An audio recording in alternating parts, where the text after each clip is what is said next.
Els Marlins de Puerto de la Cruz es van proclamar campions de la Copa del Rei de Beisbol en vèncer el Club Beisbol Barcelona per un ajustat 3-2.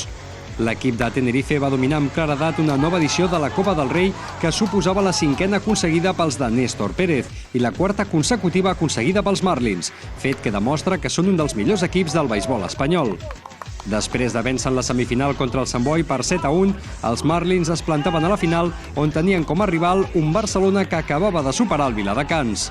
El conjunt barceloní, líder invicte a la Lliga, era el favorit per aconseguir el títol a casa seva i tenia ganes de canviar el resultat de la final de Copa del 2007, en què els blaugrana van perdre contra els tinerfenys.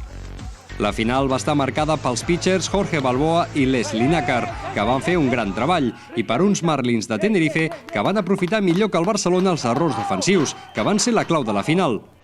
Els llançadors sempre són importants, no? N'hi havia dos llançadors de molt nivell en el partit i sí que és veritat que han controlat, però jo crec que ha estat més dominador el nostre.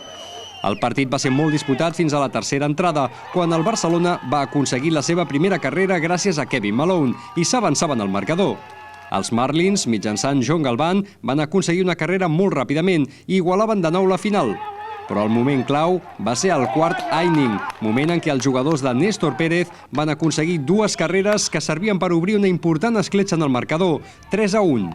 Ara bé, el quadre català no va baixar els braços i va tornar a posar l'emoció a la final gràcies a una carrera de José Luis Riera, que va servir per retallar distàncies i fer pujar el marcador del Pérez de Rozas al 3-2. L'emoció a la final va durar fins gairebé l'últim segon i és que en la novena i última entrada el Barcelona va tenir un home en tercera base i a punt va estar d'aconseguir l'empat. Però la bona defensa dels de Tenerife ho va impedir i així va obtenir la seva cinquena Copa del Rei. Para ganar en un partido como este tiene que funcionar la defensa, el ataque y el picheo, los lanzadores. Pienso que todos los tres factores estuvieron bien por nuestra parte, funcionaron bien y por eso fue que tuvimos la victoria. Amb aquest triomf, els canaris obtenen la plaça per anar a Europa la pròxima temporada.